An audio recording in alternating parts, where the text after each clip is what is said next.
Hello, কি অবস্থা সবার? আশা করি সবাই বেশ ভালো আছেন।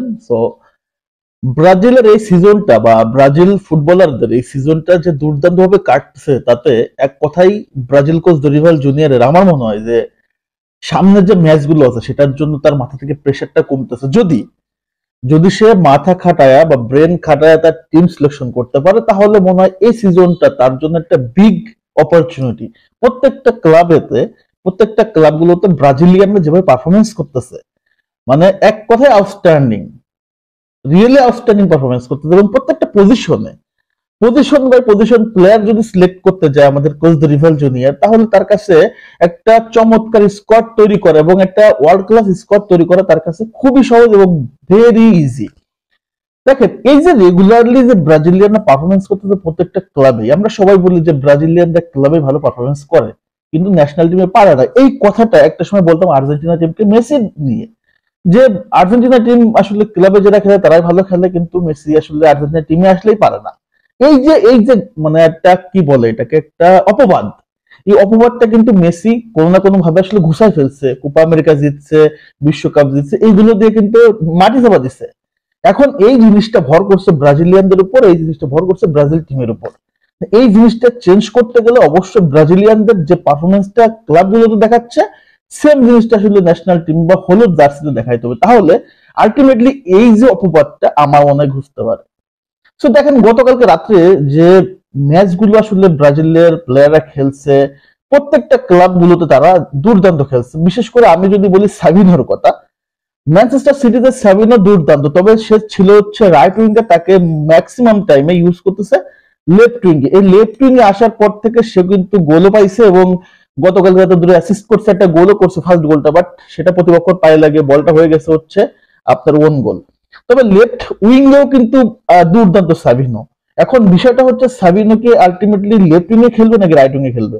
এই যে সাবিনো আসলে দুইটা রোলই প্লে করতে পারে, যার কারণে পেপ গার্দিওলা তাকে এইভাবে করে ইউজ করতেছে। এবং এই যে লেফট উইং এ খেলার কারণে তার কিন্তু পজিশনে আসলে এই যে একটা চেঞ্জেস আসতেছে, পারফরমেন্সে আপস এন্ড ডাউনস আসতেছে, প্লাস আপস ডাউন মানে পারফরমেন্স ভালো হচ্ছে, খারাপ না।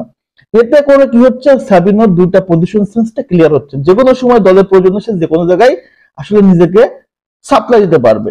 সাবিনো গতকালকে দুর্দান্ত, এবং যে দুটো অ্যাসিস্ট করছে আপনি দেখছেন, যেখান থেকে ক্রস করলে ফার্স্ট গোলের অ্যাসিস্টটা যেখান থেকে করছে, প্রতিপক্ষ তাকে পুরো বাধা দিচ্ছে এবং কর্নার থেকে যেভাবে বলটা ডেলিভার করছে আপনার হচ্ছে হালানকে, এটা রিয়েলি মানে মাস্টার ক্লাস একটা অ্যাসিস্ট বলতে হবে। সেকেন্ড অ্যাসিস্টটাও দুর্দান্ত ছিল। এই যে সাবিনোর যে পারফরমেন্সটা, এটা কিন্তু কোচ দরিভাল জুনিয়রকে অনেকটা স্বস্তি দিচ্ছে যে তার উইং নিয়ে অন্তত সমস্যাটা নাই। কারণ লেফট উইং এ ভিনিসিয়াস জুনিয়র, রাইট উইং এ তো সাবিনো, এই যে উইং এ তার সাথে কিন্তু রিপ্লেস হিসেবে আছে লুইস এনরিক্স। ঠিক এই যে মানে তার কাছে যে ট্রিমেন্ডাস মানে একটা প্লেয়ারের লিস্ট, এটা তাকে অনেক সহায়তা করবে।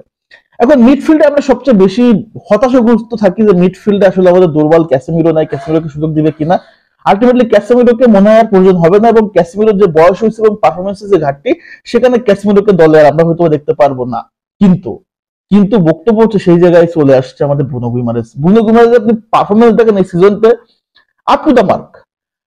রিসেন্ট টাইমে সে তো আসলে নিউক্যাসলের হচ্ছে আপনার ক্যাপ্টেন, এবং তার পারফরমেন্সটা এবং টপ ক্লাস। গতকালকে তার গোল অ্যাসিস্ট সহ, গোল ছিল না অ্যাসিস্ট সহ, মিডফিল্ড কন্ট্রোলটা কিভাবে করতে হয়, নেতা কিভাবে হইতে হয়, সেটা হচ্ছে আমরা ব্রুনো গুইমারেসের মাধ্যমে দেখতে পাচ্ছি। এবং এই যে ব্রুনো গুইমারেসকে যেমন ন্যাশনাল টিমের মিডফিল্ডের দায়িত্ব দেওয়া হয়েছে, আমার মনে হয় কি ন্যাশনাল টিমের শুধু মিডফিল্ডে না, তাকে আমার মনে হয় ক্যাপ্টেন করা উচিত।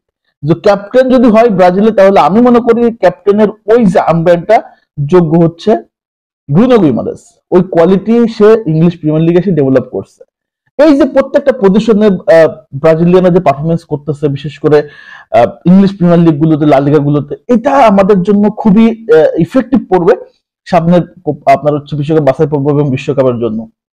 অ্যাট লাস্ট নাম্বার 9 এর যে আমাদের সমস্যাটা আছে, সেটা হয়তো বা আমার মনে হয় যে এই প্রবলেমটা সলিউশন করার জন্য দুইটা অস্ত্র আমাদের তৈরি হচ্ছে।